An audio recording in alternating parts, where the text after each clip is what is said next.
Morning. What a week we've had. Some people would say confusing signals and messages and what's happening across the country. But because of, I guess it's the confusion, the various stories coming out, you're part of a new all-party parliamentary group. Do you want to say why it's been set up and what you're hoping to achieve?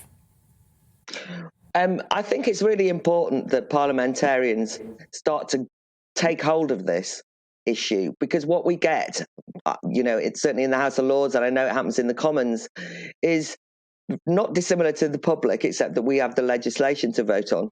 We just get told this is the latest. I mean, I'm as confused as anyone else. And the reason why this recovery group, this cross-party group is important is for people from the Commons, from the Lords, to get together and to examine evidence that we just are not getting from the government. They bring out proposals. As you say, it's all very confusing, but I think we need to be on top of our brief more. We owe it to the public to be having hearings. At the moment, there's a series of hearings going on into COVID passports. But to look at, I suppose, how we're going to recover, we need to understand what exactly has happened, what the collateral damage of some of those restrictions has been over the last 20 months. And what powers do parliamentarians have to make a difference here? Well, I mean, one of the most frustrating things is the way that democracy has been, and democratic accountability has been really sidelined in the way that decisions are taken. So a lot of the rules and legislation are almost like dictated by fiat from on high, secondary legislation. In the Commons, you can have a vote. In the Lords, it's even more that you have to nod things through. And so the main power, I would think, of a cross-party group like this is to actually arm ourselves with information that the public are not just getting, that we need to not just take what we're told from ministers as they say, oh, we've got to do this, we've heard from experts. So, in fact, this parliamentary group can hear from experts too, can get an alternative viewpoint. I mean, I don't know about you, but one of the most shocking stories of the last week, in the midst of everything, has been the story of little Arthur. Yeah. That absolutely tragic story of the little boy who was murdered by his stepmother and his father implicated. They've been sent to jail. But there's a pandemic story there, isn't there? There is, most definitely. We've now discovered that his relatives went to the police and tried to actually visit and were told that they would be breaking COVID restrictions. We know that something went terribly wrong at social services. We know that the normal alert system that should have happened when some child is at risk was suspended because we were all told to stay at home. So what I'm saying is, Esther, you said, isn't it been confusing in the last week? We don't know whether we're allowed, we don't know whether we're allowed to snog.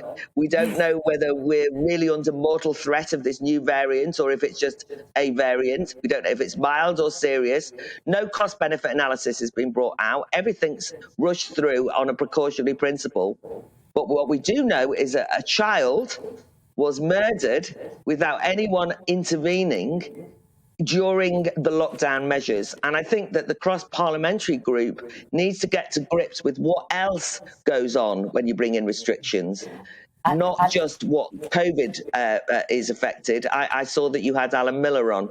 We know that the cost of these restrictions will be enormous to the hospitality industries.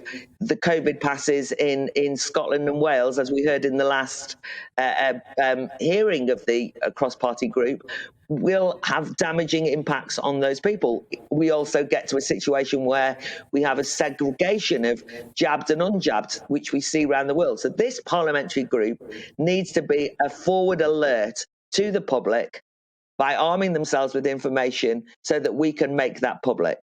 I think you could also help get the truth out, because what we're getting a lot of misinformation from parliamentarians and it's under the guise of expertise and it's misinformation, and I think that's the main thing that we'd love this group to do, is to just clear up and let's have some truth rather than this. Because I'll declare an interest. I'm on it too, and it is of all parties from the Commons and Lords. Yes. And as Claire was saying there, it's an open forum for discussion. So, of course, as politicians, they play a part, but there's scientists, there's economists, there's business leaders, there's professionals from all of society. We can't just look at COVID as this one illness. We've got to look at the impacts across the board to everybody. So whether it was, as you say, baby Arthur, we were talking about that before, Belle Mooney's piece in the Mail is a very powerful piece, but we're also talking about the other illnesses people aren't being seen. We've seen now as the boosters rolled out, the injections are rolled out, some GPs won't be seeing people. So